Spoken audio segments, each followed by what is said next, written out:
అమెరికాకు సంబంధించినటువంటి బంగ్లాదేశ్ ఎపిసోడ్ తర్వాత అమెరికాకు సంబంధించిన ప్రతి అడుగు పైన భారతదేశ ప్రజలు దృష్టి పెడుతున్నారు. ముఖ్యంగా భారతదేశంలో అమెరికా కాన్సులేట్ అధికారులు ప్రతిపక్షాలకు సంబంధించినటువంటి ఎంపీలను, నాయకులను లేదంటే పార్టీ అధినేతలను కలవడం అనేటువంటిది ఎక్కువగా కనబడింది. దాన్ని ఎట్లా అర్థం చేసుకోవచ్చు అంటారు?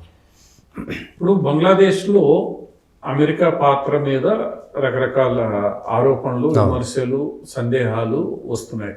ఇప్పటికీ కూడా బంగ్లాదేశ్ సంబంధించిన సెయింట్ మార్టిన్ ద్వీపాన్ని అమెరికా అడుగుతోందని, అది ఎప్పటి నుంచో అడుగుతోందని, అది ఇవ్వకపోవడం వల్లే హసీనాను తప్పించారు అన్నది మనకి వార్తలు. ఇది భారతదేశంలో కొంత అమెరికా పాత్ర మీద ప్రజాభిప్రాయంలో కూడా, ఎందుకంటే ఇప్పుడున్న రాజకీయ పరిస్థితుల్లో ఈరోజు భారతీయ జనతా పార్టీ అధికారంలో ఉన్న వేళ భారతీయ జనతా పార్టీ కార్యకర్తలు వీళ్ళందరూ ఒక మెజారిటీ సెక్షన్లో దీని మీద ఒక అభిప్రాయం విస్తృతంగా ఏర్పడింది.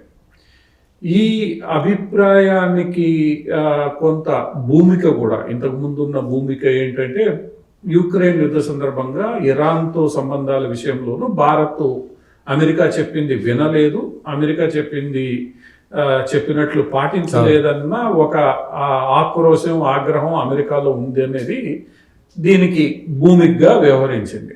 సో అక్కడి నుంచి ఈ భారత్ మన మాట వినడం లేదు కాబట్టి ఈ భారత్ని మనం ఏదో ఒక రకంగా కంట్రోల్ చేయాలి లేదా ఇబ్బంది పెట్టగలగాలి అన్న దాని మీద బంగ్లాదేశ్ వ్యవహారంలో అమెరికా తన వంతు పాత్ర పోషించింది. పాకిస్తాన్తో కలిపి జమాతే ఇస్లాంని ఉపయోగించుకుని ఐఎస్ఐతో కలిపి సిఐఏ ఆపరేషన్ చేసింది అనేది ఒక ఆరోపణ. సో ఇవన్నీ అంటే ఓవరాల్గా చూసినప్పుడు అమెరికా కొంత భారత్తో అసంతృప్తిగా ఉంది అన్నది అది నేరుగా బయట పెట్టకపోయినా పలు సందర్భాల్లో ఇంటర్నల్ మీటింగ్స్లోనూ వీటిల్లోనూ బయట పెట్టారు. దాని మీద భారతదేశం కూడా తీవ్రంగానే స్పందిస్తూ జో బిడెన్ వ్యవహారం కూడా అట్లా సాగింది. సో ఈ నేపథ్యంలో అమెరికా దౌత్యవేత్తలు ముఖ్యంగా భారతదేశంలో నరేంద్ర మోడీ ప్రభుత్వానికి వ్యతిరేకంగా పనిచేస్తున్న ఇండియా కూటమిలోని నాయకుల్ని కలవడం ఇప్పుడు చర్చనీయాంశంగా మారింది. అది అసదుద్దీన్ ఓవైసీ కావచ్చు, తర్వాత సమాజ్వాదీ పార్టీకి సంబంధించిన వాళ్ళు కావచ్చు, లేదా మమతా బెనర్జీ కావచ్చు, లేదా మిగతా ఇండియా కూటమి నాయకుల్ని కలవడం. అదే సందర్భంలో జమ్మూ కాశ్మీర్లో ఎన్నికలు ప్రకటించిన వేళ ఒమర్ అబ్దుల్లాని ప్రత్యేకంగా కలవడం నేషనల్ కాన్ఫరెన్స్ కి సంబంధించి.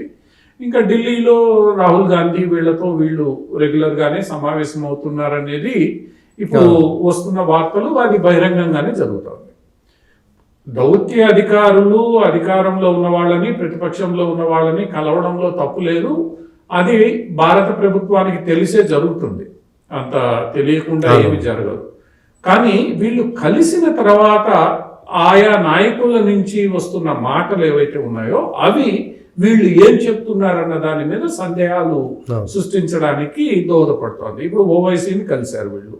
కలవంగానే ఓవైసీ పక్క రోజు ప్రెస్ కాన్ఫరెన్స్ లో షేక్ హసీనాను భారత్ ఎందుకు రానిచ్చింది, భారత్ లో ఎందుకు ఉంచుకోవాల్సి వచ్చింది, భారత్ లో ఎందుకు పెట్టుకోవాలి, ఇలాంటి ప్రశ్నలన్నీ ఆయన గుప్పించాడు.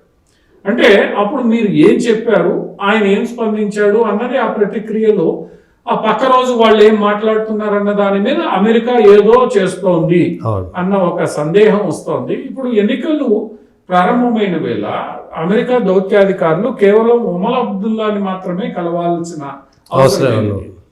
టీడీపీ నాయకుల్ని కలవచ్చు, స్థానికంగా ఉన్న బీజేపీ నాయకుల్ని కలవచ్చు, లేదా గులాం నబీ ఆజాద్ లాంటి ఇండిపెండెంట్ గా వ్యవహరిస్తున్న నాయకుల్ని కలవచ్చు, హురియత్ కాన్ఫరెన్స్ నాయకుల్ని కలవచ్చు, లేదా మిగతా వాళ్ళని కలవచ్చు. ఎందుకంటే ఇప్పుడు ఆయన జైల్లో ఉన్న వ్యక్తి యొక్క తమ్ముడు ఇప్పుడు అసెంబ్లీలో పోటీ చేస్తున్నాడు. ఎవరైతే లోక్సభ ఎంపీ ఉన్నారో రషీద్, ఇంజనీర్ వాళ్ళ తమ్ముడు, ఆయన ప్రభుత్వ ఉద్యోగానికి రాజీనామా చేసి అసెంబ్లీకి పోటీ చేస్తున్నాడు. అటువంటి వాళ్ళని కూడా కలవచ్చు.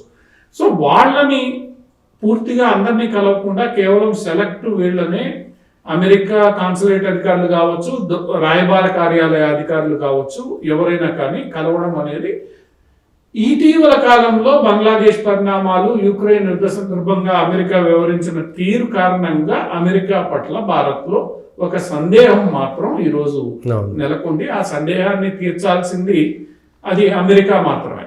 ఎందుకంటే ఇటీవల కాలంలో అమెరికా రాయబారి ఎవరైతే ఉన్నారో ఆయన మీద కూడా కొన్ని విమర్శలు వచ్చాయి ఢిల్లీలో, ఉమ్, ప్రస్తుతం ఉన్న రాయబారి ఎవరైతే ఉన్నారో. సో ఇది అమెరికాకి కొంత భారత్ మీద అసంతృప్తి ఉంది అనేది బహిర్గతంగా తెలుస్తూ ఉన్నా, చైనా కారణంగా భారత్ను పూర్తిగా వ్యతిరేకం చేసుకునే పరిస్థితుల్లో అమెరికా లేదు.